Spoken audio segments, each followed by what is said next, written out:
मेरा जो ख़ानदान था वो बहुत दीन ईमान वाला था।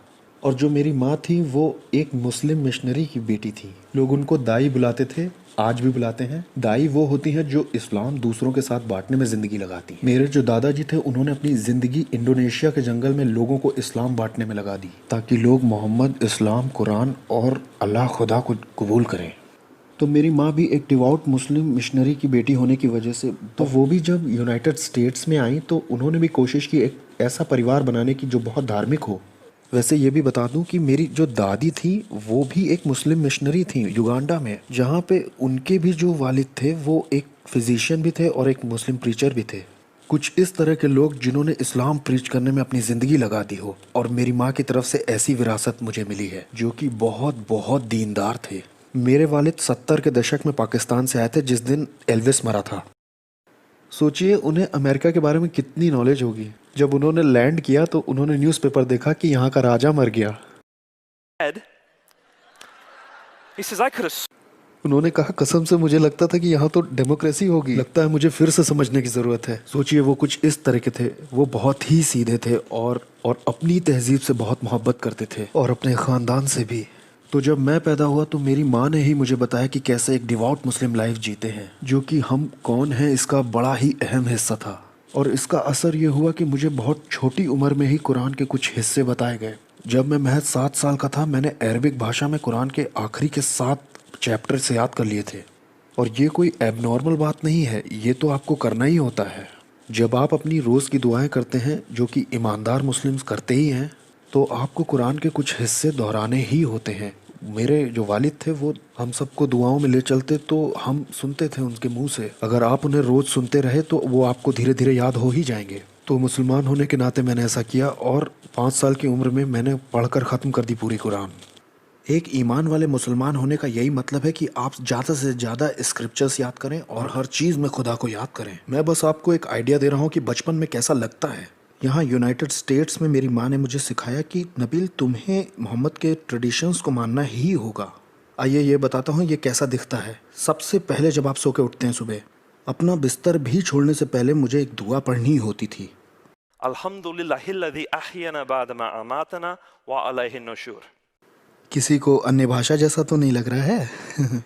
वैसे मुझे नहीं मालूम था कि इसका मतलब क्या है। मुझे कभी किसी ने बताया नहीं कि इसका ट्रांसलेशन है क्या। इन दुआओं को दोहराने से अरबिक में बस घर में बरकत रहेगी, हम पर और हमारे परिवार पर। जानते हैं इस दुआ का मतलब क्या है?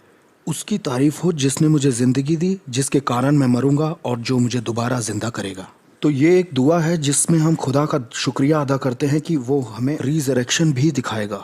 लेकिन इसी दुआ का ये भी मतलब है कि जिसने हमें नींद दी उसी ने हमें उठा दिया है, उसका शुक्रिया हो। मुझे तो नहीं मालूम कि मुझे कैसे जगना चाहिए, लेकिन वही मुझे जगाता है और एक तरह से दोबारा ज़िंदगी देता है।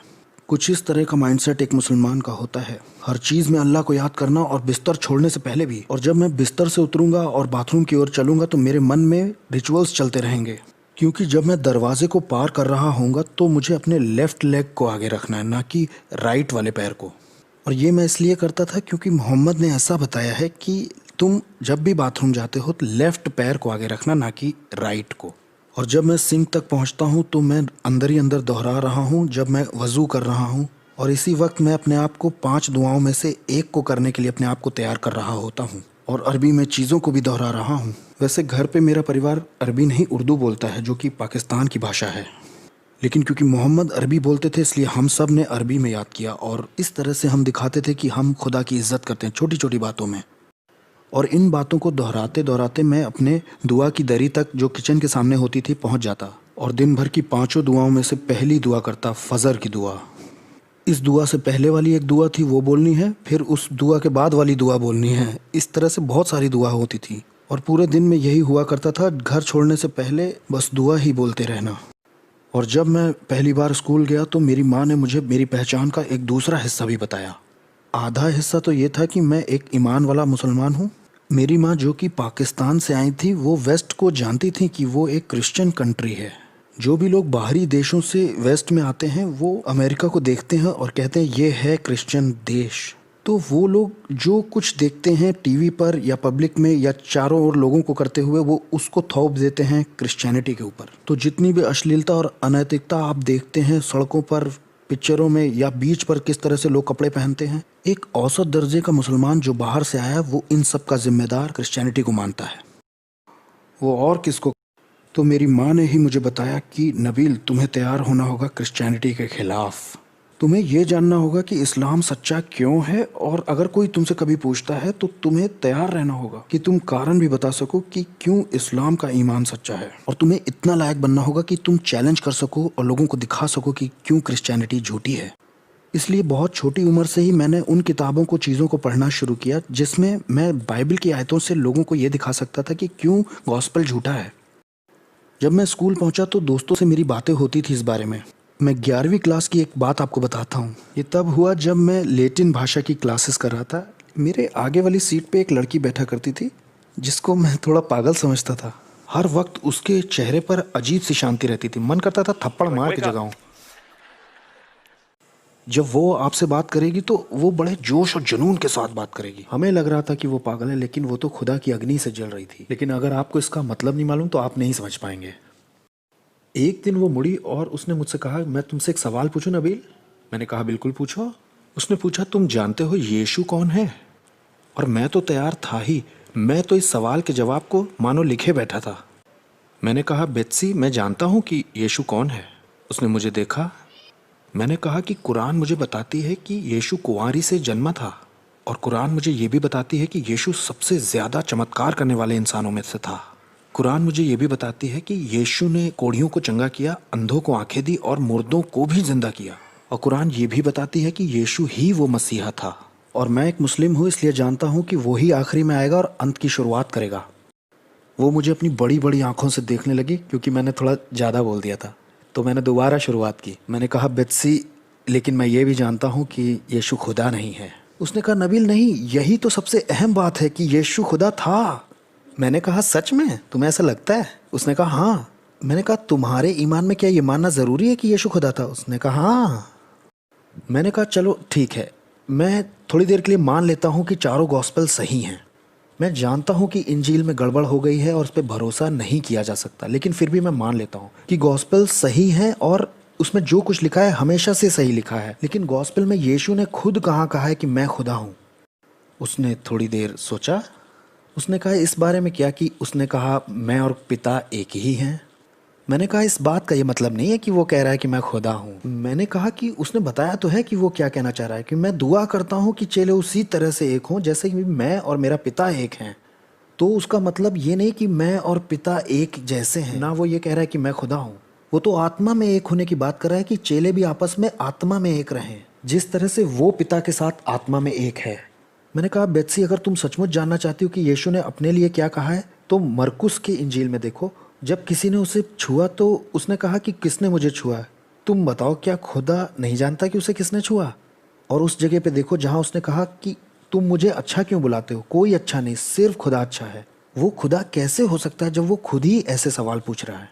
मरकुस 13 चैप्टर में उसने कहा है कि कोई उस समय को नहीं जानता, ना तो स्वर्गदूत ना पुत्र, लेकिन सिर्फ पिता।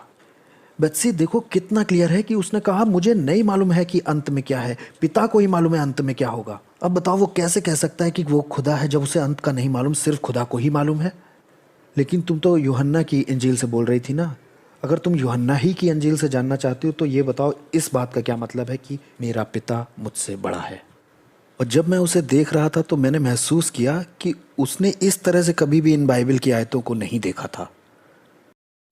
तो मैंने कहा, बेत्सी, अगर तुम सचमुच जानना चाहती हो कि यीशु कौन है तो मुझसे इस्लाम के बारे में पूछो और मैं तुम्हें बताऊंगा कि असली यीशु कौन है। उस वक्त वैसे बता दूं कि इकलौता वो इंसान जिसने मुझसे गॉस्पेल शेयर करने की कोशिश की, मैंने उसकी जो कोशिश थी उसको पलट दिया और अपने लिए इस्तेमाल किया कि मैं उसको अपना इस्लाम बताऊं। उसी वक्त उसी की कोशिश से, क्योंकि वो वजह बताने के लिए यानी रीजनिंग के लिए तैयार नहीं थी। वैसे मैं एक बात बिल्कुल साफ कर दूं कि जिस वक्त उसने मुझसे यीशु के बारे में पूछा, मेरे दिल में उसके लिए इज्जत बढ़ गई थी, क्योंकि मैंने अपनी क्लास के और लोगों को भी देखा था जो अपने आप को क्रिश्चियंस कहते थे।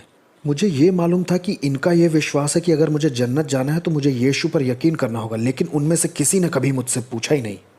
तो मैंने सोचा, दो में से एक बात तो सच है, या तो इन्हें अपने ही विश्वास पर भरोसा नहीं है और या तो इन्हें परवाह ही नहीं है कि मैं नरक में जा रहा हूँ।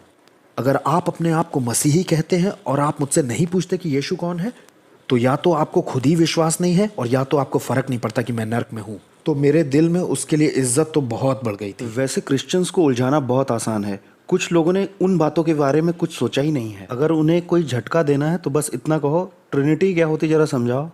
इस विषय पे लोगों ने सोचा ही नहीं है बिल्कुल। तुम ट्रिनिटी पे यकीन करते हो ना? हाँ, तो जरा बताओ ये होती क्या है। अब खुदा कोई शैम्पू की बोतलें तो है नहीं, तो ये 3 in 1 है क्या आप ये समझा पाएंगे? और तब लोग अलग अलग तरह की मिसालें देने लग जाते हैं। खुदा बर्फ़ भी है, पानी भी है और भाप भी है। मैंने कहा नहीं, ऐसा नहीं है। नहीं, खुदा भाप पानी बर्फ़ कुछ नहीं है। खुदा अंडे की तरह होता है। मैंने कहा बहुत ख़राब बता रहे हो तुम। इसका मतलब क्या है कि खुदा 3 में 1 है। और ज़्यादातर आखिर में यही सुनने को मिलेगा कि ये खुदा का बहुत बड़ा रहस्य है, इसको तुम्हें बस विश्वास से मानना है। और मैं ऐसा कहूँगा कि मुझे ऐसा लग रहा है जैसे तुम कह रहे हो कि विश्वास नहीं, नज़रअंदाज करो। और मैं किसी ऐसे विश्वास का हिस्सा नहीं बनूंगा। मैं कुछ इस तरह से क्रिश्चियनिटी को लेता था और जितनी बार भी मैं क्रिश्चियन से बात करता था, मुझे मेरे इस्लाम के विश्वास पर घमंड होता जा रहा था और इसी से मैं इस्लाम दूसरों से बांट रहा था, क्योंकि मैं ट्रिनिटी को कई खुदा समझता था और कई खुदाओं को मानना तो सबसे बड़ा गुनाह है। ये सब कुछ रोका जा सकता था अगर मुझे कोई ऐसा इंसान मिलता जो उम्मीद उनके अंदर थी उसको बताने के लिए या रीजनिंग करने के लिए, जवाब देने के लिए कोई होता, जो कि बाइबल का एक हुक्म भी है, पहला पतरस 3:15 में, हमेशा तैयार रहो अपनी उस आशा के विषय में जो तुम में है उसका उत्तर देने के लिए। जो पहला इंसान मुझे मिला जवाब देने वाला, वो कॉलेज में मिला।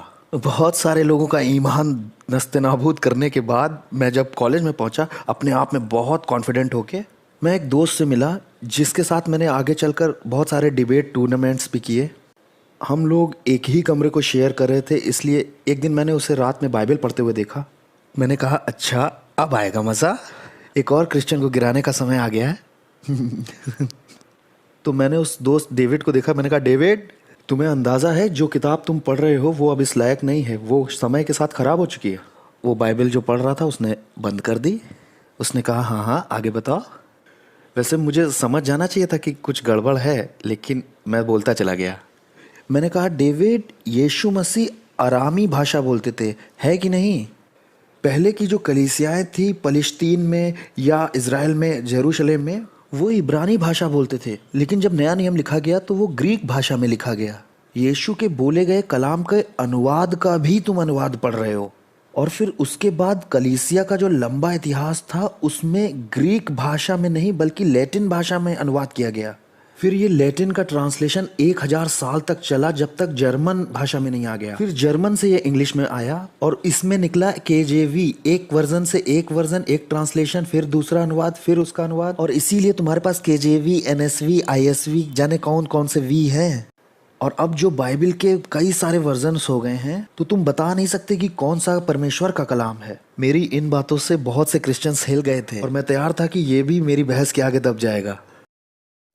लेकिन डेविड ने मेरी तरफ देखा, कहा मैं तुमसे एक सवाल पूछता हूँ नबील, अभी जब तुम थोड़ी देर पहले अपनी माँ से बात कर रहे थे तो क्या वो बात इंग्लिश में कर रहे थे फ़ोन पे? मैंने कहा नहीं। लेकिन जब तुमने मुझे बताया तो तुमने मुझे इंग्लिश में बताया। क्या तुमने जो ट्रांसलेट किया था वो गलत या ख़राब करके किया था? नहीं नबील, अगर तुम कई भाषाओं को जानते हो तो तुम एक संदेश को दूसरी भाषा में ट्रांसलेट कर सकते हो और इससे तुम्हारा मैसेज सुरक्षित ही रहेगा, वैसा ही रहेगा। और ठीक ऐसा ही चेलों ने भी किया। जो भी भाषा यीशु ने बोली उन्होंने उसको ग्रीक में लिखा और उन ग्रीक भाषा के नया नियम अभिलेखों में से 6000 से ज़्यादा कॉपीज़ हमारे पास आज हैं जो सुरक्षित हैं, वही सेम। नबील, अगर उनमें से एक भी हमारे पास ना होती तो भी हमारे पास लैटिन और सीरियाई भाषा के लगभग 10,000 से ज़्यादा मैन्युस्क्रिप्ट्स हैं, वही जो ग्रीक में लिखे गए थे उनके। उसने कहा अगर इनमें से एक भी ना होता तो भी हमारे पास 30,000 कोटेशंस हैं अर्ली चर्च फादर्स के, जिनसे नया नियम कई बार फिर से बनाया जा सकता है एकदम सही। नबील, हमें बिल्कुल सही मालूम है कि नया नियम का संदेश क्या था। मैंने उसकी तरफ देखा। मैंने कहा डेविड, तुम ये सब बना के बोल रहे हो ना? मैंने कहा मैंने दर्जनों क्रिश्चियन से बात की, किसी ने मुझे ये बातें नहीं बताई।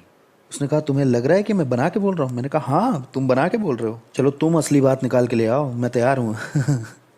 और फिर उसी समय से मैं और डेविड बहस करने लगे इन बातों के ऊपर, लेकिन हम सच की खोज करना चाह रहे थे और हमने आर्ग्यूमेंट्स करना शुरू कर दिया और हमने क्लासेस भी साथ में करना शुरू कर दिया ताकि हम पीछे बैठ के खूब आर्ग्यूमेंट्स कर सकें। हम लोग एक दूसरे के घर पढ़ने के लिए जाते और वहाँ खूब आर्ग्यूमेंट्स करते थे और समय बीतता चला गया और सच की खोज में हम लोगों ने एक दूसरे के साथ इतना समय बिताया था कि हम बहुत अच्छे दोस्त बन गए। मैं उसकी शादी में दूल्हे के साथ वाला एक व्यक्ति भी बना। जब उसका पहला बच्चा हुआ तब भी मैं वहाँ था। उसके साथ समय बिताने की वजह से मैं उसके बहुत नज़दीक आ गया था, यहाँ तक कि मुझे विश्वास था कि वो मेरे लिए गोली भी खा सकता है। और जब आप किसी पर भरोसा करने लगते हैं और वो आपको सुसमाचार बताता है तो इसका बहुत असर होता है। अगर आप किसी पे भरोसा ही नहीं करते हो और वो आपसे कहे कि अपनी ज़िंदगी दे दो और क्रूस उठा लो, तो आप उसकी सुनोगे ही क्यों? कोई इंसान अगर आपके देखने का नज़रिया बिल्कुल फाड़ के रख दे और आप जानते हो कि वो आपसे प्यार करता है, तब आप उससे जुड़ते भी हो और उसकी सुनते भी हो। तो ये जो दोस्ती थी मेरे लिए ये बहुत कमियां निकालने वाली दोस्ती थी मेरे गॉस्पेल सुनने के लिए, और इसमें एक लंबा अरसा लगा। ये सब एक रात में ही नहीं हुआ। तकरीबन 1 साल के बाद मैं इस नतीजे पे पहुंचा कि ठीक है, नए नियम के मैन्युस्क्रिप्ट्स पे भरोसा किया जा सकता है। मैंने कोई सुसमाचार पर विश्वास नहीं किया, सिर्फ मैन्युस्क्रिप्ट सही हैं इस बात में मुझे 1 साल लगा। जिस भी तरीके से वो नए नियम के अभिलेख लिखे गए और पुराने कलीसियाओं तक भेजे गए, ऐसा कोई इंसान नहीं जो उनको ऐसा कंट्रोल कर ले कि उन्हें एडिट भी कर दे और फिर आज उस चेंज को हम पकड़ भी ना पाए। किसी भी तरीके से ऐसा नहीं हो सकता था। 1 साल बाद मैं इस नतीजे पे पहुंचा कि ऐसा कोई तरीका नए नियम की पत्रियों को ठीक भी किया गया हो और हम पकड़ भी ना पाए, संभव ही नहीं है। मैंने डेविड से कहा, डेविड, मैं मान लेता हूँ कि नए नियम में भरोसा किया जा सकता है, लेकिन उसमें यीशु ने कोई दावा नहीं किया कि मैं खुदा हूँ। इस बात को याद रखिएगा कि ये मुसलमानों के लिए सबसे बड़ा बिंदु है, क्योंकि जैसे मैंने पहले बताया कि मुसलमान मानते हैं कि यीशु मसीहा था। मुसलमान मानते हैं कि यीशु बहुत मोजज़े करता था। कुछ तो ये भी मानते हैं कि वो सिनलेस प्रॉफिट था, उसने कभी पाप नहीं किया पृथ्वी पे। लेकिन जैसे ही आप कहते हो कि यीशु खुदा था, एक मुसलमान की नज़र में आप एक सबसे बड़ा गुनाह कर देते हो जिसे ब्लेस्फेमी कहते हैं। कुरान साफ कहता है चैप्टर 4 171 और चैप्टर 5 72 में, अगर तुमने ये माना कि यीशु खुदा है तो तुम नर्क में ही जाओगे। और इस बात में किसी तरह का कोई शक नहीं एक मुसलमान के नज़रिए से। चैप्टर 5 116 आयत में दिखाया गया है कि यीशु अल्लाह से बात कर रहे हैं। हाँ, अल्लाह ने यीशु से कहा, तुमने बोला कि मेरी इबादत करो। उसने कहा, किसी सूरत में नहीं। क्या मेरे पास इतने अधिकार हैं कि मैं ऐसी बात कहूँ? तो ये सोच कि यीशु खुदा है इस्लाम का सबसे बड़ा गुनाह है। तो वो अपने खुदा का बचाव करते हैं जब वो कहते हैं कि यीशु खुदा किसी तरह से नहीं। जब मैंने ये जान लिया कि नया नियम भरोसेमंद है, तो मेरे लिए अगला सवाल था, हाँ ठीक है, लेकिन यीशु ने उसमें कभी दावा नहीं किया कि मैं खुदा हूँ। लेकिन अब मैं और ज़्यादा गहराई से पढ़ाई करने लग गया था और चीज़ों को समझने लग गया था। और डेविड ने मुझे जॉन की पत्री दी, कहा ये लो इसे पढ़ो। और जब मैं यूहन्ना की अंजील पढ़ रहा था तो मैंने पहले पन्ने की पहली आयत यीशु खुदा है पढ़ा। मुझे ज़्यादा पढ़ना भी नहीं पड़ा। इब्तदा में कलाम था, कलाम खुदा के साथ था और कलाम ही खुदा था। और कलाम था क्या? 14वीं आयत, कलाम गोश्त बना और हमारे साथ रहा और हमने उसका जलाल देखा। मैं इन सब तरह की आयतों को देख रहा था और इनसे बचने की भी कोशिश कर रहा था, क्योंकि बचपन से ही मुझे बताया गया था कि यीशु खुदा नहीं हो सकता। और अब तो मैं मान रहा था कि नया नियम सही है, तो ऐसा कैसे कह सकता है ये। और मैंने इसे ऐसे डिफेंड किया कि यीशु नहीं कह रहे कि मैं खुदा हूँ, ये तो लेखक जॉन कह रहा है। जब आप यूहन्ना का गॉस्पेल आगे पढ़ते हैं तो आप पाते यीशु कह रहे हैं यूहन्ना 8:58 में, जब कुछ यहूदियों ने कहा कि तू अभी 50 साल का भी नहीं है और तू ये दावा कर रहा है कि तूने अब्राहम को देखा है। और यीशु का जवाब था, आमीन आमीन, इससे पहले कि अब्राहम पैदा हो, आई एम, मैं हूँ। अगर आप मुसलमान हो तो आपको ये टर्म आई एम, मैं हूँ के बारे में कुछ नहीं मालूम, और तब आपको कोई एक्सोडस 3:14 बताए जहां पर खुदा ने मूसा से कहा है कि उसका नाम अनहू है, मैं हूँ, आई एम, तब आपकी समझ खुलेगी कि यीशु क्या कह रहा है अपने बारे में। यहाँ कोई कहता है कि तू 50 का भी नहीं है और तूने अब्राहम को देखा है। यीशु कहता है मैं इटरनली एग्जिस्ट करता हूँ, अब्राहम के पैदा होने से भी पहले। हाँ, वो मूसा के खुदा का नाम ले रहा था। ये तो उसने बिल्कुल साफ कर दिया। यहाँ कोई मुसलमान अगर मुझे सुन रहा है और वो ये कहे कि मुझे इतना कन्विंसिंग अभी भी नहीं लग रहा है, तो जॉन 20:28 में देखो, जब किसी ने यीशु से कहा कि तू खुदा है, यीशु का रिस्पॉन्स, फाइनली समझ गए, थोड़ा समय लगा। फिर मेरा ये रिस्पॉन्स था कि छोड़ो यूहन्ना की अंजील को, क्योंकि ये तो बहुत बाद में लिखा गया, इस पे भरोसा नहीं किया जा सकता। मैं पहली अंजील में देखूंगा जो सबसे पहले लिखी गई। उसमें क्या यीशु ने यह दावा किया कि मैं खुदा हूँ? सारी बातें समझाने का समय तो अभी नहीं है मेरे पास, लेकिन मैं आपको ये बताता हूँ कि मरकुस की इंजील जो पहला गॉस्पेल लिखा गया था उसमें एक कॉम्बिनेशन है 1462 में, और सिर्फ इसी एक आयत में ही यीशु ने पुराने नियम के 2 नहीं 3 रेफरेंसेस दिए हैं जहां उसने कहा मैं मूसा का खुदा हूँ, दानियल का खुदा हूँ और दाऊद का खुदा हूँ। और ये उसने इतना साफ तौर पे कहा कि हाई प्रीस्ट जो था उसने अपने कपड़े तक फाड़ दिए और कहा तुमने ये ईश निंदा सुनी, अब हमें क्या करना चाहिए। और यही तो वो कारण था कि उन्होंने फैसला किया कि उसे क्रूस पे चढ़ाना चाहिए। और वो ऐसा कर भी सकते थे, लेकिन तब जब वो खुदा नहीं होता तब। तो यीशु ने ये दावा किया था कि मैं खुदा हूँ। अब सोचिए कि मेरे दिमाग में क्या चल रहा होगा।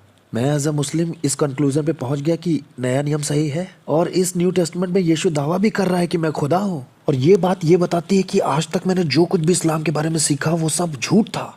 हमें तो यीशु का आदर करना चाहिए, और यहाँ मेरे पास प्रमाण है कि वो खुदा है। मैं क्या करूँ?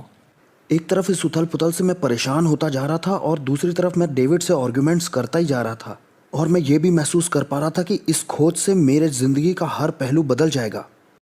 तो इस बीच में मैंने दुआ करना बहुत ज़्यादा शुरू कर दिया, और इसी बीच में मैं डेविड के पास जाता हूँ और कहता हूँ कि डेविड, मुझे कोई सॉलिड केस चाहिए, एक ठोस सबूत चाहिए इस बात का, जो कि एकदम सही रीजनिंग हो कि क्रिश्चियनिटी सच्ची है। क्रिश्चियंस तो बहुत सारी बातें मानते हैं, बहुत सारे डिनोमिनेशंस भी हैं, कोई ये मानता है कोई वो मानता है, लेकिन वो कौन सी बात है जो क्रिश्चियनिटी के अंदर सच है ये बताती है। और वो बात मुझे मिली रोमियो की पत्री चैप्टर 10 9वीं आयत में। पौलुस ने कहा, यदि तू अपने मुंह से यीशु को प्रभु जानकर अंगीकार करे और अपने मन से विश्वास करे कि परमेश्वर ने उसे मुर्दों में से जिलाया, तो तू निश्चय उद्धार पाएगा। यहाँ पर क्विज भी खेल सकते हैं हम लोग। मुंह से अंगीकार कर कि यीशु प्रभु है और खुदा ने उसे मरे हुओं में से, तो तू उद्धार पाएगा। पहला उसका खुदा होना जरूरी है, दूसरा उसका क्रूस पर मरना जरूरी है, तीसरा उसका जिंदा होना जरूरी है, जिससे क्रिश्चियनिटी सच्ची हो जाएगी। वैसे ये बड़ा रोचक केस था। जब मैं इन सब बातों से जूझ रहा था उस वक्त मैं एक मेडिकल स्टूडेंट था जो कि 4थे साल में था। मेरा बहुत सारा समय वहाँ जाता था साइकाइट्रिक वार्ड में, मतलब मैं वहाँ काम करता था। जब मैं वहाँ पर काम कर रहा था तो वहाँ बहुत से लोग मेरे पास आते थे जो कहते थे कि भ्रम और सनक में कि नबील मैं खुदा हूँ, और मेरा उनको ये रिस्पॉन्स होता था, आओ तुम्हारे लिए हमारे पास अलग कमरा है, अंदर आओ जरा। तुम खुद को खुदा कहो, इसका मतलब तुम्हें इलाज की ज़रूरत है। और यही पहली सेंचुरी में भी था। किसी ने अगर खुदाई का दावा किया तो इसका मतलब वो पागल है। लेकिन अगर वो आदमी ये कहता है कि रुको, इंतज़ार करो और ध्यान देना कि मैं मार दिया जाऊंगा और मैं मरे हुओं में से 3 दिन बाद जिंदा हो जाऊंगा, और ये मेरा सबूत होगा तुमको कि मैं खुदा हूँ, और ये अगर बात है तो यही बात सबसे ज़्यादा ध्यान देने वाली और देखने वाली है। दोबारा जिंदा होना ये साबित करता है कि यीशु खुदा था। कोई भी दावा कर सकता है कि मैं खुदा हूँ, लेकिन जो मर के जिंदा होकर के दिखा रहा है तो ऐसे व्यक्ति पर तो जरूर विश्वास करना चाहिए। अब सवाल यह है कि क्या कोई एविडेंस है कि यीशु मरे हुए में से जी उठा? कोई अगर और सवाल करना चाहता है इस बारे में तो क्वेश्चन आंसर राउंड में हम इस बारे में और बात करेंगे। लेकिन जब मैंने जांच पड़ताल की यीशु की मौत के चारों तरफ के एविडेंस को देख करके, तो मैं इस नतीजे पर तो पहुंचा था कि सारे सबूत इस ओर इशारा करते हैं कि यीशु मरे हुए में से तो जिंदा हुआ था। ये एक बड़ी गहरी और गंभीर बात है, क्योंकि मुसलमान होने के नाते कुरान आपको यीशु के क्रूस पर मारे जाने को ही यकीन नहीं करने देती। कुरान सूरा अन-निसा में ऐसा कहती है, चैप्टर 4 157 आयत में, वमा कतलूहु वमा सलबूहु वलकिन शुब्बिहा लहुम, ना ही वो मारा गया और ना ही क्रूस पर चढ़ाया गया, बल्कि उन्हें ऐसा दिखाई पड़ा। तो कुरान इनकार करती है यीशु के क्रूस पर मारे जाने से।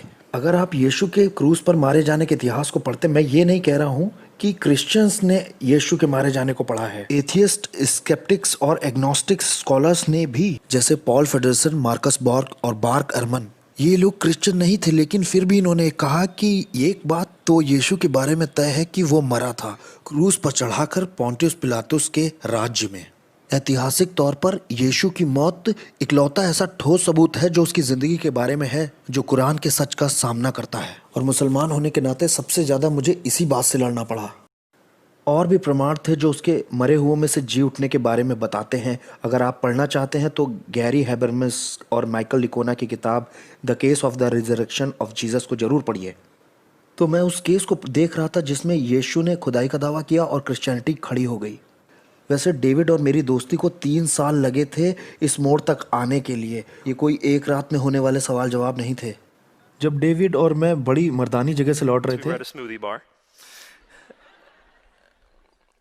लौटते वक्त डेविड ने मुझसे पूछा, नबील तुम इसे बहुत लंबे समय से देख रहे हो, किस जगह पर तुम्हें लगता है क्रिश्चियनिटी का ये केस झूठा है? 0 से 100 तक बताओ। 0 बिल्कुल झूठ और 100 बिल्कुल सच।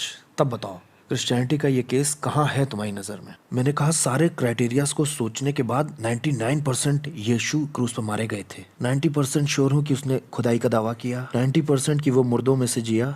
डेविड 80 से 85%। और फिर जो स्मूदी उसने पी थी वो मुंह से बाहर निकलने वाली थी और बिल्कुल अच्छा नहीं था क्योंकि गाड़ी तो मेरी थी। उसने कहा, नबील तो तुम गॉस्पेल को मान क्यों नहीं लेते फिर? मैंने कहा, डेविड क्योंकि मैं 100% श्योर हूँ इस्लाम में। चाहे क्रिश्चियनिटी का केस 80 to 85% सही लग रहा हो, लेकिन इस्लाम का केस अभी भी बहुत मजबूत है। उसने मेरी तरफ देखा, कहा, नबील अभी तक तुमने इस्लाम के केस को क्रिटिकली नहीं देखा है। मैंने कहा, मुझे मालूम है। मैंने कहा, मैं पक्की तौर से जानता हूँ। मैं बचपन से इस्लाम के एविडेंस को सुनता आया हूँ, कुरान के एविडेंस को जानता हूँ। मैं पक्की तौर से कहता हूँ इस्लाम सच्चा है। उसने कहा, आओ इसका भी टेस्ट करते हैं, लेकिन सबसे क्रिटिकल चीज़ ये है, लेकिन इसका भी टेस्ट उसी डिग्री से किया जाएगा जैसे तुमने क्रिश्चियनिटी जांची। शर्त यह है कि तुम्हें ईमान के बिना इसे जांचना होगा और हिस्टोरिकल तौर पर जांचना होगा, और तब मुझे बताओ कि क्या नतीजा। और मैं तो बड़ा कॉन्फिडेंट था। मैंने कहा, ठीक है, नो प्रॉब्लम। और मैंने वो उसी लेवल से अविश्वास के साथ उसे जांचा। मैं थोड़े कम शब्दों में बता रहा हूँ, लेकिन मुझे ये पता चला, मिसाल के तौर पर यूहन्ना का जो गॉस्पेल है उसके बारे में मैं बहुत ज़्यादा स्केप्टिकल हो रहा था, क्योंकि यहाँ पे मैं गलती ढूंढने वाले स्कॉलर्स के नज़रिए से बता रहा हूँ, क्रिश्चियंस के तरीके से नहीं। ये बताते हैं 60 से 70 साल बाद यूहन्ना का गॉस्पेल लिखा गया यीशु की मृत्यु के। इसीलिए मैं भी क्रिटिकल हो रहा था यूहन्ना के गॉस्पेल के लिए। पहली बार जो मोहम्मद की ज़िंदगी के बारे में किसी ने लिखा है वो लिखा है 150 साल बाद मोहम्मद की मौत के। और जिस इंसान ने वो लिखा था वो किताब तो खो चुकी है। हमारे पास एक इंसान है जिसने उस किताब के कुछ हिस्से को बचा लिया था। उस इंसान ने ऐसा कहा है कि मैंने इस किताब का थोड़ा सा ही हिस्सा बचाया क्योंकि आगे का जो हिस्सा था वो सच नहीं लग रहा था। तो पहला जो एविडेंस था मोहम्मद के लाइफ का, वो बहुत बहुत बाद में आता है यीशु का जो एविडेंस उसकी लाइफ के बारे में दिया है उससे। और जो इंसान उसे बचाता है वो क्लेम करता है कि ये अनरिलायबल लग रहा है। और मैंने शुरू कर दिया अगल बगल रख के कंपैरिजन करना। कुरान का क्या इतिहास है बाइबल के कंपैरिजन में, मोहम्मद की जिंदगी कैसी दिखाई दे रही है। मुझे तो बचपन से आज तक यही बताया गया कि मोहम्मद आज तक का सबसे ज्यादा अमेजिंग आदमी था। मुझे बताया गया कि वो सबसे अच्छा राजनेता था। मोहम्मद राजदूत भी था, बहुत अच्छा नीतियां बनाने वाला, एक बहुत अच्छा सेनापति भी था, एक बहुत अच्छा शौहर, औरतों के हक की लड़ाई लड़ने वाला और गरीबों का बचाने वाला। कुछ इस तरह का मोहम्मद मुसलमान देखते हैं और जब इज्जत करते हैं तो ऐसे मोहम्मद की इज्जत करते हैं, इतना बड़ा अजीम तरीन और ग्रेट आदमी मान के। जब मैंने इतिहास के सबूतों को उठाकर पढ़ा जो बाद में लिखे गए थे और सच नहीं लग रहे थे, वो वाले नहीं, जब मैंने देखा इतिहास में क्या कहा गया है, ये मोहम्मद जो इतिहास के पन्नों में दिया है वो बहुत अलग है उस मोहम्मद से जो मुसलमानों के दिलों में है। मैंने कहा मुझे इन दोनों में से किसी एक को ही मानना होगा। अगर मैं ईमानदारी बरतूं और डेविड के चैलेंज को सही से फॉलो करूं, हिस्ट्री के एविडेंस को क्रिटिकली देखूं, तो मुझे यकीन करना पड़ेगा कि मोहम्मद कुछ इस तरह का हुआ करता था, एक मार काट करने वाला। तो मैंने कहा कि ठीक है, मैं मोहम्मद पर भरोसा तो नहीं कर सकता, शायद मुझे कुरान के इंस्पिरेशन पर तकिया करना चाहिए, क्योंकि मुसलमानों का विश्वास है कि शहादा पर यकीन करना होगा मुसलमान बनने के लिए। शहादा ऐसा है, ला इलाहा इल्लल्लाह मुहम्मद रसूलुल्लाह, अल्लाह के सिवा कोई खुदा नहीं और मोहम्मद उसका रसूल है। कि कोई अल्लाह के सिवा खुदा नहीं है, इसको तो मैं कुरान से ही डिफेंड कर रहा था, और मोहम्मद उसका रसूल है ये उसकी ज़िंदगी देखकर मैं जांच पड़ताल कर रहा था। अब ये वाला हिस्सा तो काम नहीं किया, इसलिए मैं कुरान की ओर मुड़ गया। तो मैंने कहना शुरू किया कि कुरान तो खुदा का कलाम ज़रूर है, और इसके लिए मैं सारे अपोलोजेटिक्स कारण देने लगा कि कुरान खुदा का कलाम क्यों है, जो मुझे बचपन से बताए गए थे। कुरान में कभी बदलाव नहीं हुआ और उसमें बहुत सारे मिरेकल्स भी हैं, उसमें साइंस का भी मिरेकलस नॉलेज है बहुत सारा। और मुझे ये भी बताया गया कि उसमें फ्यूचर की बहुत सारी नबूवतें भी हैं, और हर एक की जब मैं बारीकी से जांच पड़ताल कर रहा था, वैसी ही सेम क्रिटिकल नज़र जो मैंने क्रिश्चियनिटी के लिए रखी थी, तो इधर ये गिरना शुरू हो गया। अगर आप इस्तेमाल करते हैं ये सेम क्राइटेरिया किसी और दूसरे मजहब पर, इसी गलती निकालने वाले नज़रिए के सेम लेवल से दुनिया के किसी भी दूसरे मजहब से क्रिश्चियनिटी बहुत ऊपर आती है हर बार। तो मैं ये बात कर रहा हूँ कि ये बहुत बहुत ऊपर आती है। एक दिन मैं ऑक्सफोर्ड के अपने कुछ दोस्तों से बात कर रहा था जो लोग नास्तिक हैं। वो बोले, नबील क्रिश्चियनिटी में यहाँ प्रॉब्लम है। मैंने कहा हाँ मुझे मालूम है, लेकिन तुम ये ही नज़र एथिज़म में लगा के देखो। और मैंने महसूस किया कि एकदम से उनको एहसास हुआ कि हाँ, मैं सही कह रहा हूँ, क्योंकि उन्होंने तुलना करके देखा। ऑस गिनेस, जो कि रवि जकरियास मिनिस्ट्रीज से भी जुड़े हुए हैं, वो ऐसा कहते हैं कि तुलना करने और विरोधाभास उठाने से कोई भी बात साफ हो जाती है। और जब मैंने क्रिश्चियनिटी और इस्लाम की तुलना की तो मैंने पाया कि क्रिश्चियनिटी बहुत ऊपर आई और यहाँ से मेरी दुनिया तबाह होना शुरू हुई, क्योंकि मैं एकदम से गॉस्पेल को एक्सेप्ट नहीं कर सकता था।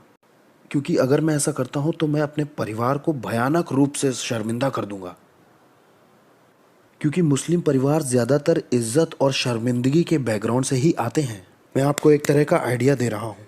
मेरे दादा परदादा ने जो कुछ किया इस्लाम को प्रीच करने में और जो इज्जत और घमंड कमाया हमारी कम्युनिटी में, अगर उनका पोता पड़पोता अगर क्रिश्चियनिटी को कबूल कर लेता है तो वो सारा मान सम्मान बराबर कर देगा जो उन्होंने कभी ज़िंदगी में कमाया था। और सिर्फ मैं ही नहीं जो नीची नज़र से देखा जाऊंगा, मेरा ख़ानदान भी शर्म से देखा जाएगा। मेरा फैमिली, मेरे माँ बाप जिन्होंने ज़िंदगी लगा दी मुझे भरने में, अगर मैं क्रिश्चियन बन जाता हूँ तो मैं उन्हें शर्मिंदा करूँगा और उनकी इज्जत को मिट्टी में मिला दूंगा। उनकी भी ज़िंदगी बर्बाद हो जाएगी मेरे इस फैसले से। और इस तरह की बातें एक मुसलमान का एक क्रिश्चियन बनना बहुत मुश्किल कर देती हैं। और सबसे बढ़कर जिसे मज़हब छोड़ने का गुनाह कहते हैं इस्लाम में, रिवाज क्या है ये बता रहा हूँ कि 4 जो सुन्नी इस्लाम के ट्रेडिशनल स्कूल्स हैं और 3 जो शिया इस्लाम के ट्रेडिशनल स्कूल हैं, वो ये पढ़ाते हैं कि अगर आपने इस्लाम छोड़ा तो आप मारे जा सकते हैं अलग हालात में। उनके हालात अलग अलग हैं, लेकिन वो सब मानते हैं कि आप मारे तो जा सकते हैं। एक मुसलमान ये सोच लेता है कि चलो मेरी सोशल लाइफ चली गई पूरी तरह से, चलो मेरे परिवार की भी सोशल लाइफ चली गई, कोई बात नहीं, ठीक है, हो सकता है मेरी अपनी ज़िंदगी भी दांव पे लगी हो मजहब छोड़ने की वजह से। और अगर आप इन सब बातों के बारे में गलत हुए तो कुरान कहती है कि आप नरक में ही जाएंगे। लगभग हर चीज़ आपको हिलाती है। बहुत ही मुश्किल है किसी का इस्लाम को छोड़ना। मैं अपने घुटनों पर आ गया और खुदा से मैंने पूछना शुरू किया। रोज़ वाली दुआओं में, रोज़ की दुआओं के बाद मैंने खुदा से कहा, खुदा तू मुझ पर जाहिर कर अपने आप को। मैंने देखा है और मुझे ऐसा दिख रहा है कि इस्लाम सच्चा नहीं है, प्लीज़ मुझे माफ़ कीजिए ऐसा कहने के लिए। ऐसा लग रहा है क्रिश्चियनिटी सच्ची है, प्लीज़ मुझे माफ़ कीजिए ऐसा बोलने के लिए। क्या आप मुझे बता सकते हैं आप कौन हैं? इस्लाम के कल्चर की एक अंदर की झलक मैं आपको दिखा रहा हूँ। जैसे क्रिश्चियन विश्वास करते हैं वैसे उनका पर्दा अभी फटा नहीं है। इस्लाम के हिसाब से पर्दा अभी भी लगा ही हुआ है। एक मुसलमान खुदा से बात नहीं कर सकता, और नबियों ने भी खुदा से बात नहीं की। नबियों ने फरिश्तों से बात की जो खुदा से बात करते हैं, और इसलिए मुसलमान रेडी नहीं है कि वो खुदा से कोई जानकारी सीधे तौर से पा सकते हैं। वो इस दर्जे पर नहीं है और ना वो मानते हैं कि ऐसा हो सकता है। सिर्फ एक तरीका जिससे मुसलमान मानता है कि मैं खुदा से सुन सकता हूँ, मालूम है किसी को? सपनों से। मुसलमान मानते हैं कि उन्हें सपने आ सकते हैं खुदा की तरफ से रास्ता दिखाने, तो वो खुदा से मांगते हैं रास्ता दिखाने के लिए। इसके लिए एक अलग तरह की दुआ होती है, सलात इस्तिखारा, जिसमें मुसलमान घुटनों पे आकर खुदा से कहता है मुझे सपनों से बताइए। मेरे वालिद ने इससे नौकरी पाई थी, मेरी बहनों ने शौहर पाए सपनों के वसीले से। इन्हीं सपनों के वसीले से हमने ये फ़ैसला लिया था कि हम वहाँ से कब निकलेंगे। वैसे बता दूँ, इनमें से कुछ सपने नबूवत के तौर पे सच भी हुए। मिसाल के तौर पे मेरी माँ और मेरे वालिद की जब शादी हुई तो उन्हें भी एक सपना आया कि वो ज़मीन में 4 बीज बो रही हैं, जिनमें से 2 तो बढ़कर पेड़ बन गए लेकिन 2 नहीं उगे। उन्होंने मेरी बड़ी चाची के पास जाकर कहा मुझे इस तरह का सपना आया। उन्होंने कहा मुबारक हो, तुमको खुदा ने पहले ही बता दिया है कि तुम 4 बार माँ बनोगी। उनमें से 2 तो बड़े बच्चे बनेंगे लेकिन 2 मिसकैरेज होंगे। अगर 17 साल हम आगे बढ़ा दें तो ठीक वही हुआ। मेरे पास ऐसी बहुत सी और डरावनी कहानियाँ, लेकिन हमारे पास शायद इतना टाइम नहीं है। ऐसा कई बार होता है, और ये होता क्यों है इसके बारे में तो कई वजहें हो सकती हैं। क्या खुदा ने सचमुच आपको ये सपने दिए या किसी और ने आपको ये सपने दिए, ऐसा बहुत कुछ हो सकता है। मेरा पॉइंट ये है कि मुसलमान सपनों से एक्सपेक्ट करते हैं और विश्वास करने के पीछे मकसद अच्छा ही होता है। तो मैंने खुदा से ड्रीम्स और विजन्स मांगे और तब मुझे एक विज़न मिला 3 सपनों के अंदर। मैं दूसरे सपने के बारे में बात करूंगा क्योंकि वही सबसे पावरफुल था। मैंने क्लियर ड्रीम मांगा था और मुझे खुदा ने क्लियर ड्रीम दिया। वैसे बता दूं, मेरी दोस्ती को डेविड के साथ 4 साल बीत चुके थे, जिसमें हम क्रिश्चियनिटी और इस्लाम पे बहस कर रहे थे। इस सपने में मैं एक पतले से दरवाजे की चौखट पे खड़ा हुआ था और ये दरवाज़ा सिर्फ मेरे बराबर चौड़ा और मेरे बराबर ही लंबा था। इसमें सामने की तरफ एक गहराई भी थी 5 से 7 फीट की लगभग। ये ईंटों का बना हुआ गोल गुंबद जैसा रास्ते जैसा था, और जब मैंने देखा तो वो एक दावत जैसा लग रहा था जिसपे गोल टेबल पर लोग बैठे हुए थे। दावत का खाना भी वहाँ लग चुका था, लोगों ने बहुत अच्छे कपड़े पहन रखे थे। ये शादी की दावत जैसी लग रही थी और लोग खाने ही जा रहे थे, लेकिन उन्होंने अभी शुरू नहीं किया था। वो इंतज़ार कर रहे थे कि मालिक आए या बोलने वाला आए और आ करके उस दावत को शुरू करें। और मैं उस कमरे में जाना चाह रहा था क्योंकि मैं जानता था कि ये कमरा हेवन है, लेकिन मैं अंदर नहीं जा सकता था क्योंकि दूसरे वाले हिस्से पर डेविड मेरा दोस्त बैठा हुआ था। वो मेरी तरफ नहीं देख रहा था, वो दूसरी तरफ हाथ हिला रहा था। उसने रास्ता ब्लॉक किया हुआ था और मैं उसको पार नहीं कर सकता था। अब मैं अपने सपने में उससे कहता हूँ कि मुझे लग रहा था कि हम दोनों साथ में खाने वाले हैं, और उसने कहा तुमने अभी तक जवाब ही नहीं दिया। उस सपने में मुझे पता था कि मुझे डेविड के इनविटेशन का जवाब देना था स्वर्ग के अंदर जाने के लिए। जहाँ मैं पगलाया मैं वो बताता हूँ। उठने के बाद मैंने डेविड को फ़ोन किया। मैंने डेविड से पूछा तुम्हें क्या लगता है इस सपने का क्या मतलब है। पहली बार मैंने किसी की आंखों को फ़ोन पे घूमते हुए सुना। And he said, उसने कहा नबील ये सपना बिल्कुल साफ है, मुझे ज़रूरत नहीं कि मैं तुम्हें इसका मतलब बताऊं, बस बाइबल में जाओ। मैंने कहा क्या मतलब। उसने कहा लूका 13 में देखो। वैसे डेविड को उसके स्क्रिप्चर्स पता थे, उसने मुझे एक बाइबल भी दी थी, स्टडी बाइबल थी वो। मैंने लूका 13 खोला, वहाँ बड़े बड़े शब्दों में लिखा था पतला दरवाज़ा। और जैसे ही मैंने उसे पढ़ा मेरे दिल ने धड़कन रोक दी, क्योंकि मेरे सपने में सबसे पावरफुल सिंबल तो वही था। और मैंने उसे पढ़ना शुरू किया। मैं छोटा करके बता रहा हूँ। वहाँ ये लिखा था यीशु गांव-गांव नगर-नगर होकर उपदेश करता हुआ जा रहा था। तब चेलों में से किसी ने पूछा क्या उद्धार पाने वाले थोड़े ही होंगे। उसने उनसे कहा उस पतले दरवाजे से अंदर जाने की पूरी कोशिश करो, क्योंकि बहुत से लोग कोशिश करेंगे लेकिन थोड़े ही जा सकेंगे। और तुम बहुत से लोगों को शादी की दावत में बैठे हुए जन्नत में देखोगे। अंदर जाने की पूरी कोशिश करो जब तक मालिक नहीं आ जाता और दरवाज़ा नहीं बंद करता। मैंने बाइबल का यह हिस्सा पहले कभी नहीं पढ़ा था, और मैं समझ गया कि खुदा ने मुझे एक ख्वाब दिया है जिसमें मैं ही उस तमसील के बीच में खड़ा हूँ। तो मैंने ऊपर देखा और कहा खुदा मुझे एक और सपना दे।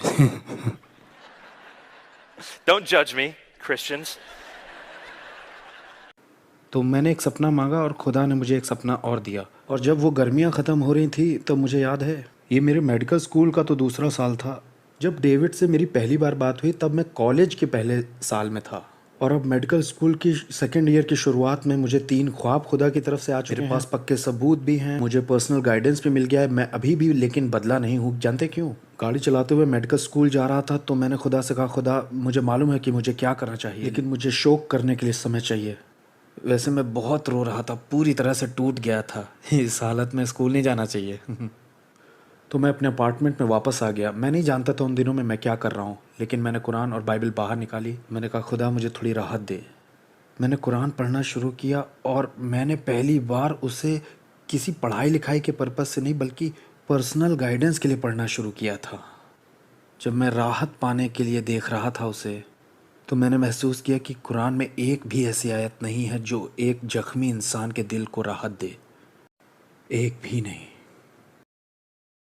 तो मैंने महसूस किया कि ये मेरे ऊपर लागू नहीं हो रही है। मैंने उसे अलग रख दिया। फिर मैंने बाइबल उठाई। मुझे नहीं मालूम था उसे कहाँ से पढ़ना है। मैंने उसे भी कभी पर्सनल गाइडेंस के लिए नहीं खोला था, मैं तो बस उसकी धज्जियाँ उड़ाने के लिए पढ़ता था। मैंने कहा ठीक है मैं न्यू टेस्टामेंट से शुरू करता हूँ। पहला चैप्टर जैसे मैंने खोला, बहुत सारी वंशावलियाँ मैंने देखी तो मैंने उसे पलट दिया।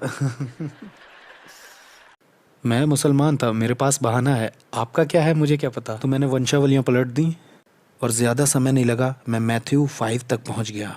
वहाँ लिखा था धन्य हैं वो जो शोक करते हैं क्योंकि उन्हें राहत मिलेगी।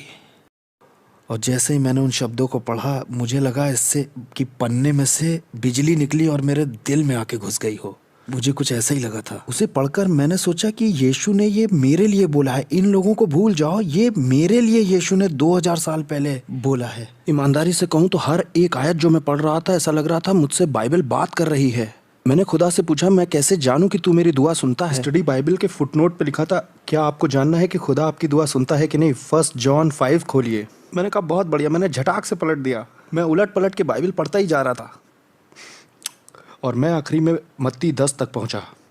वहाँ ये था, जो मुझे इस दुनिया के लोगों के सामने मान लेगा मैं उसे अपने पिता के स्वर्गदूतों के सामने मान लूँगा, और जो मुझे इस दुनिया के लोगों के सामने इनकार करेगा मैं भी उसका इनकार करूँगा पिता के सामने जन्नत में। अब मेरे पास सारे सबूत भी थे और मेरे पास स्पिरिचुअल गाइडेंस भी था और इमोशनल तौर पे राहत भी थी मेरे पास। मुझे मालूम पड़ गया था कि यही खुदा का कलाम है, लेकिन अभी तक मैंने माना नहीं, प्रोक्लेम नहीं किया था। मैंने खुदा की तरफ देखा, कहा खुदा अगर मैंने ये किया तो मुझे अपना परिवार छोड़ना पड़ेगा। मत्ती 10 की अगली आयत क्या कहती है, क्या आप जानते हैं? वो जो अपने माँ बाप को मुझसे ज़्यादा मोहब्बत करता है वो मेरे लायक नहीं है। जब मैंने ये पढ़ा तो मैंने कहा खुदा ये सिर्फ मेरे परिवार की ही बात नहीं है, ये मेरी पूरी ज़िंदगी की बात है। अगली आयत में लिखा था वो जो अपना क्रूस उठाकर मेरे पीछे रोज़ न चले वो मेरे लायक नहीं है। जी हाँ, खुदा को मालूम है कि आपको क्या कीमत चुकानी पड़ेगी। मुसलमानों को क्या कीमत चुकानी, अगर आप सुन रहे तो आपको क्या कीमत चुकानी है। ये कोई नई कीमत नहीं है, शुरुआत में चेलों ने ये कीमत चुकाई थी। इस कीमत को चुकाने के लिए हम सबको तैयार रहना चाहिए, यीशु के पीछे चलने के लिए। और मैं अपने घुटनों पे आया और पता नहीं क्या दुआ की किसी ने मुझे पापियों वाली दुआ नहीं सिखाई थी, मेरी दुआ मुसलमानों जैसी ही थी। लेकिन मैंने कहा था मालिक मैं ईमान करता हूँ कि तू यीशु है और मैं तुझे सबमिट करता हूँ, और मैं आपको शुक्रिया कहता हूँ कि आपने मेरे पाप ले लिए क्रूस पर और मुर्दों से ज़िंदा हुए। मैं ज़िंदगी भर आपके पीछे चलना चाहता हूँ। और उसी समय से मैंने अक्लमंदी और दिमागी तौर से गॉस्पेल को समझ लिया था, लेकिन मुझे नहीं लगता है कि मैंने गॉस्पेल को उस वक्त तक सही से समझा था, उस समय तक, जब तक कुछ दिनों बाद वो समय नहीं आया जब मैंने देखा अपने वालिद को रोते हुए पहली बार ज़िंदगी में। मेरे वालिद ने 24 साल यूएस नेवी में काम किया है। मजबूती की असली मिसाल मेरे लिए मेरे वालिद हैं, मेरे सुपरमैन। वो बोले और उन्होंने इतना ही कहा, नबील आज मुझे ऐसा महसूस हो रहा है जैसे किसी ने मेरी रीढ़ की हड्डी बाहर निकाल दी हो। और मेरी माँ ने एक शब्द भी नहीं कहा। ये ऐसा है जैसे उस दिन तक उनकी आंखों में एक रोशनी दिखाई देती थी, लेकिन अब मैंने उसे बुझा दिया है। वो पहले जैसे सेंस में अभी नहीं है। और उन लोगों से इस बातचीत के बाद मैंने खुदा से कहा घुटनों पे आकर कि खुदा तूने मुझे मार क्यों नहीं दिया, क्यों नहीं मार दिया खुदा? क्योंकि इससे पहले कि उन्हें पता चलता तू मुझे मार देता तो मैं बिलीवर हूँ, मैं जन्नत जाता, तो आप भी खुश होते, मैं भी खुश होता, वो लोग भी खुश होते, हम सब खुश होते। बस अगर तू मुझे मार देता तो इससे पहले कि उन्हें पता चलता तूने मार क्यों नहीं दिया। और आपको तो पता ही है कैसा होता है, रोने के टाइम सब लोग बार बार वही बातें बोलते हैं, क्यों नहीं मार दिया, क्यों नहीं मार दिया, और मुंह से थूक बह रहा है, आंसू बह रहे हैं, नाक बह रही है और मैं बोल रहा हूँ कि क्यों नहीं मार दिया। और फिर जब मैं बार बार बोल रहा था क्यों नहीं मार दिया, क्यों नहीं मार दिया, मैंने ये शब्द सुने, क्योंकि ये सब तुम्हारे बारे में नहीं है। बस उसी समय से मेरी ज़िंदगी और मेरी थियोलॉजी और मेरा सब कुछ बिल्कुल सही हो गया। फिर मैं वहाँ से खड़ा हुआ, मैं बाहर निकला। वैसे इसमें पूरी रात निकल गई थी रोते रोते, तो ये अगली सुबह हुआ था। और जब मैं बाहर निकला, मैं जानता हूँ कि ये थोड़ा अजीब सा लगेगा सुनने में, सब कुछ बिल्कुल बदला बदला सा लग रहा था, सब कुछ अलग था। अपार्टमेंट वही था, पेड़ भी वही थे, सड़कें भी वही थी, लेकिन एक चीज़ जो सबसे अलग थी, जब मैंने किसी इंसान को सड़क पर से गुजरते देखा, मैंने ये लाखों बार देखा है, लेकिन पहली बार मैंने ये महसूस किया कि ये कोई आम आदमी नहीं जा रहा, ये वो है जिसके लिए खुदा जान देना चाहता है। मुसलमान होने पर मैंने यही ईमान किया था कि खुदा अपने तख्त पर बैठा है, वो कभी इस दुनिया में नहीं आएगा, वो बस ऊपर से हम पे हुकूमत करता है और उसने हमें कुछ काम दिए हैं करने के लिए यहाँ, आखिरत में वो हमारा फैसला करेगा। और अब ये कहानी कहती है कि खुदा इस जमीन पर आना चाहता है, इस गंदी दुनिया में आना चाहता है, जो बढ़ई बनकर आना चाहता है, नीली आंखों वाला, जो लोगों के साथ रहना चाहता है और लोग उसे धोखा भी दे देंगे, और वो क्रूस पर जाएगा और दुख उठाएगा और मरेगा उन पापियों के लिए। हमारा खुदा जिसने इस कायनात को बनाया है, जिसने तारों को सोचा और वो यूं बन गए, और वो खुदा मरना चाह रहा है। और उसने ये बताया है कि वो हमसे इतनी मोहब्बत करता है कि मर सकता है, और इस बात को उसने ऐसे कहा है, जैसी मोहब्बत मैंने तुमसे की है वैसी ही तुम एक दूसरे से करना। और अगर मैं किसी को सड़क पर देखूं और मैं उसे उस दिन यूं ही जाने दूं और इस इंसान को इतनी मोहब्बत ना करूं कि मैं उसके लिए जान दे सकूं, तो कहाँ मैं यीशु के पीछे चल रहा हूं। यीशु के पीछे चलने का क्या मतलब है कि वो तो उस इंसान के लिए मरना चाहता है लेकिन मैं नहीं, तो कहाँ मैं यीशु का शागिर्द हूं और उस वक्त मैंने महसूस किया कि आखिर गॉस्पेल है क्या। गॉस्पेल सिर्फ यही नहीं है कि आपने उसे सुना और विश्वास किया। अगर इससे आपकी ज़िंदगी नहीं बदली है तो अभी तक आपको वो मिला ही नहीं। और उस वक्त मैंने ये महसूस किया कि ये खुदा हर चीज़ के लायक है। ये कहानी इस लायक है कि ये बांटी जाए हमारी ज़िंदगी से, और हमारी ज़िंदगी उसके हाथ में है। अगर आज हमारी मौत होती है तो वहाँ हमारा ख्याल रखा जाएगा, लेकिन करोड़ों नहीं अरबों लोग हैं जिनके लिए अगर हम एक एक सेकंड इस दुनिया में जीते हैं तो तभी हमें सच्ची इज्जत मिलेगी वहाँ। इस खुदा ने वो ज़िंदगी जी जो हमें जीनी चाहिए, वो मौत मरा जो हमें मरनी चाहिए। ऐसा हमारा खुदा है और ये मेरी कहानी है। जिसके कान हो वो सुन ले और जिसकी आंखें हों वो देख ले।